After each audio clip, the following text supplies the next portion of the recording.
Hello, everybody, and welcome or welcome back to the second shelf. And welcome back me after a week or so of absence.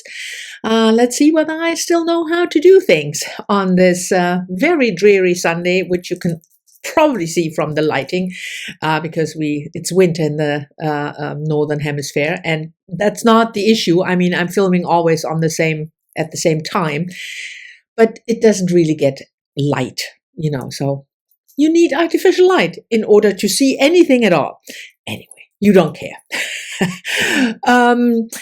Sunday reads, recent reads on Sunday. You see, I'm out of kind of out of practice, but we'll talk about the books that I've recently finished and still working on and started. But first, public service announcement for the BookTube Prize. You all know about the BookTube Prize. Each year, everybody who is in some way involved in books on social media, whether it's Bookstagram or whether you just watch a lot of BookTube videos, everybody who feels part of this community books on social media can judge the BookTube Prize. And it's a lot of fun, but we also need a lot of judges, and we don't have enough judges just yet. We need about 300 because we have 3 categories: fiction, nonfiction, and since last year, translated fiction. And in order to have all 3 for 2023, we need more judges. So if you love reading, sign up.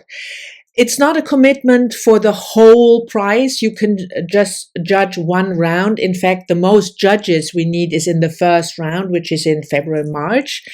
So if you can only sign up for that, do it. You can sign up for the first and the last round. You can also decide which category you want to judge: nonfiction, fiction, translated fiction.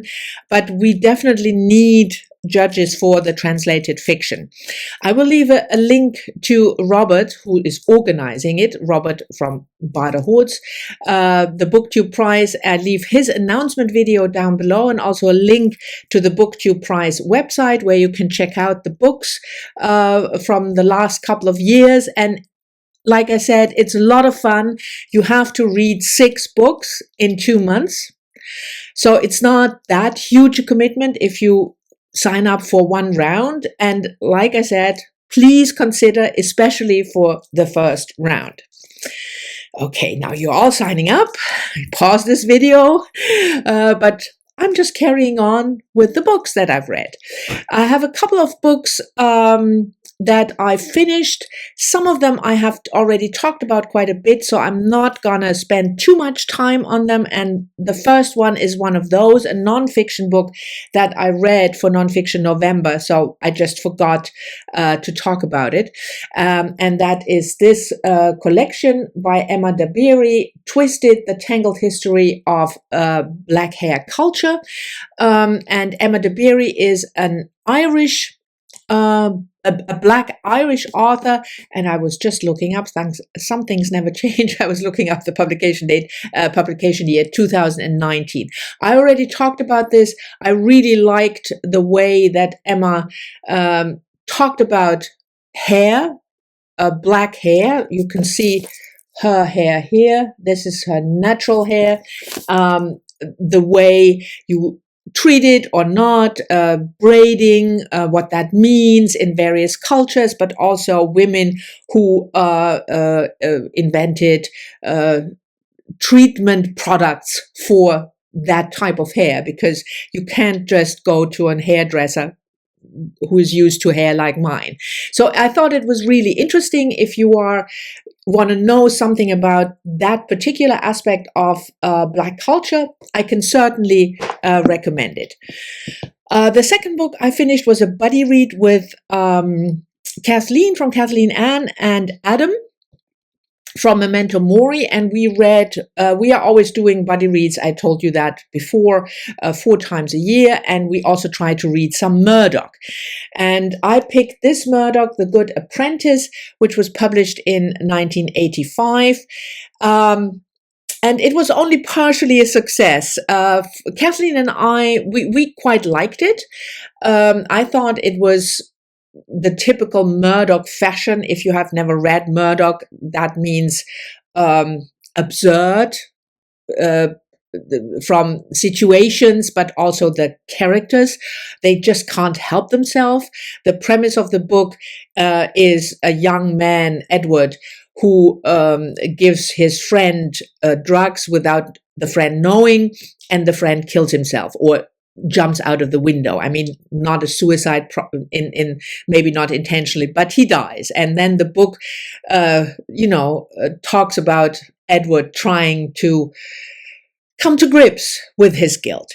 And there is, cheating wives, cheating husbands, situations with stepdads. Murder creates quite an absurd and also hilarious universe with characters.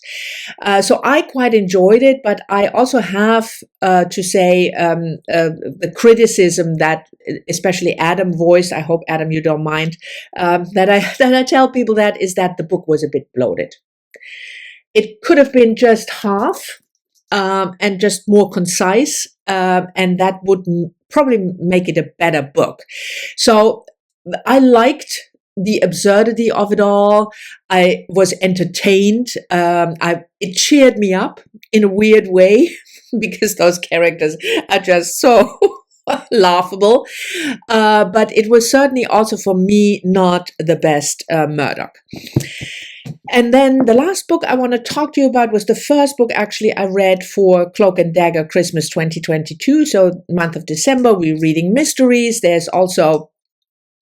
are some prompts you can follow if you want to, but basically it's all centering around mystery. And the first one I picked was a 2022 release. Oh, we have this glare here. Cartographers by Peng Shepherd. And as it says on the book, she was the author of Book of M, which was kind of a sci-fi dealing with the loss of memory. And I really, really enjoyed that book. It was her debut, and I thought it was a really good book, good plot, good premise. Here, the book was not really a success. I hope that it was just the very rushed, by the publisher, I mean the very rushed second book. I will certainly check out Peng Shepherd's third book, but this just didn't really work for me. I thought it was very predictable, but I should probably start by telling you what it was about. So it's not sci-fi, it's crime, but with a kind of magical twist, so to speak. It's not magical realism, but with a magical twist. So you have the main character, Nell, who worked for the New York Library, and they're all people involved in this are into maps. So it's all about maps, hence the title Cartographers. And then her father, from whom she is estranged, dies, beginning of the book, and then there is an investigation what happened, and in particular there are a couple of maps that play a very important role, and also the reason why Nell had this severe fallout with her dad 7 years prior. There's this group that is involved in map making. I'm not going to say anymore because otherwise I will spoil you. And there are certain maps, in particular one map that has, if I say magical properties, you'd probably get the wrong idea. But those maps are not just maps. And I really enjoyed. I thought that was a good premise, interesting, a little bit quirky, but yeah. But the plot was just, like meh going on, and it was quite predictable. And then there was this romance aspect to it that I thought was eye roll boring. So it just didn't work for me. I mean, it was entertaining to an extent, and it was a fast read. But given how much I loved the first book, and I thought that book was really special. This was quite a disappointment. And we have a t-shirt situation again here. Sorry about that. Anyway, so these are the 3 books that I finished that I wanted to talk to you about. I'm just very briefly going to mention that I'm still working on Aurora Lee. Yes, not made much progress, but holiday is coming up. Around Christmas, I'm off work for 2 weeks. So I'm still hopeful, not confident, but at least hopeful that I will be able to finish the book, because whenever I pick it up and read a couple of pages, 10 pages, so I really enjoy it. So that's not the issue. And the other book that I'm still reading is another buddy read with Karen from RecentReads, and we are reading The Golden Notebook by Doris Lessing. Probably one of her most famous books. Doris Lessing was a British author, won the Nobel Prize in literature, not for literature, just saying. Anyway, and this book, published in 1962, is one of her most well-known, I would say, and it's about a woman, Anna Wolf, in her 30s, divorced, just coming out of another relationship, a single mom. She was a writer with a quite successful book, and now doesn't know what to write about because she feels everything she writes is just not the truth. And we have this frame within the book where Anna and her best friend Molly are center stage in the end of the 1950s. The relationships between the two, Molly's son Tommy, who's just about 19, the ex-husbands. So we get this relationship as a sort of framework, and those chapters are called Free Women. And then we get Anna's notebooks. She has 4 notebooks, excluding the Golden Notebook, which will be towards the end, I suppose. But she has 1 notebook for her writing stuff. She has 1 notebook for her political life, because she was a member of the Communist Party, and this is just, the notebooks are before the frame story, so it's in the early 1950s, just after Stalin died in 1953, and the struggle whether or not to stay a member of the Communist Party for both Molly and Anna. Then we have a notebook about her relationships, where Anna mainly talks about her past in Africa, the past that she used for the book that she published. And then we have a kind of mundane notebook where she just records mundane things in her life. Her life is fragmented, obviously, and she has difficulties dealing with everything, so hence the 4 notebooks. It's a very dense novel, certainly, and this whole postmodern idea of the book within the book, and whether this frame, the context, the frame story, whether that is actually real or whether that's real. I mean, nothing is real because it's a novel, but whether that is also a novel that Anna is writing, or whether it's her life. I mean, it's interesting and it's certainly well written, but it's a bit, for me, the whole structure, this very stiff structure, is a bit outdated. But yeah, we are more than halfway through. We will have another check-in, I think, sometime maybe next week, and I'm absolutely sure that we will finish this book in December. So I'm still working on that, and then I just started also for Cloak and Dagger Christmas, and again we have the t-shirt situation. I'm probably just I don't know. I started this book yesterday, Murder on the Red River by Marcy R. Rendon.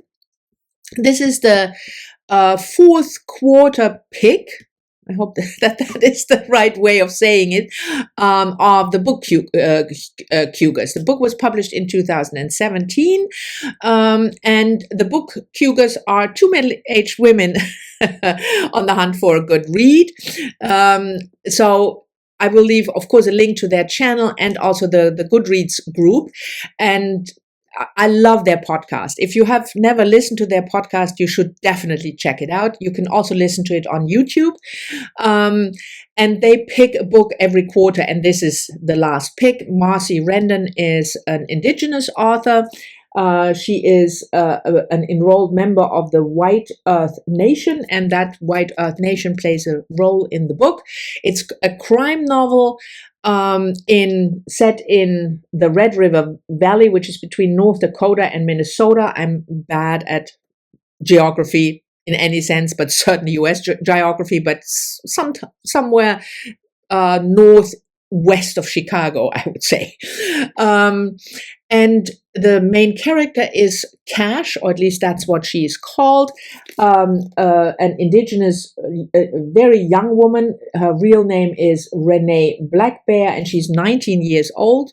And she helps the investigation by the county sheriff.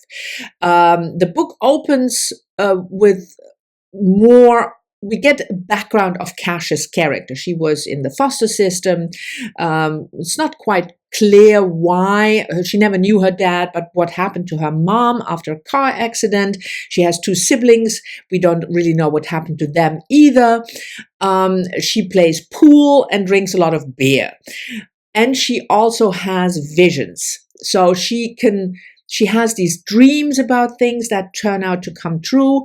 And she, I don't want to say she remembers what will happen, but there is this aspect of also, again, magic or spiritual aspect. I'm not going to call it magical realism for sure, not. But it has this quality, she has this quality, and it's dealt with rather matter of fact. So it's not, this big magical thing. And I just started, I can't really say more than that, but that's what I will read this month. And I will also start today this essay collection by Angela Davis, Women, Culture and Politics. I picked this for the 1001 Women that I have to read before I die. We'll talk about more in that video, which I will probably upload on Wednesday. And another buddy read for Cloak and Dagger with Heidi from my reading life. And this is a buddy read, by the way, with Kathleen, from Kathleen Ann. And another Cloak and Dagger buddy read, Sarah Schmidt's debut, See What I Have Done, published a couple of years back, about the Lizzie Borden case, a fictionalized account about the Lizzie Borden case. I haven't started yet. We will have our first check-in Friday next week, so we'll see. But those are the books that I will work on and that I finished. Thank you very much for watching. I hope you've enjoyed it. Again, please sign up as a judge for the BookTube Prize if you're so inclined. Looking forward to your comments as always, and I'll see you all soon in the next one.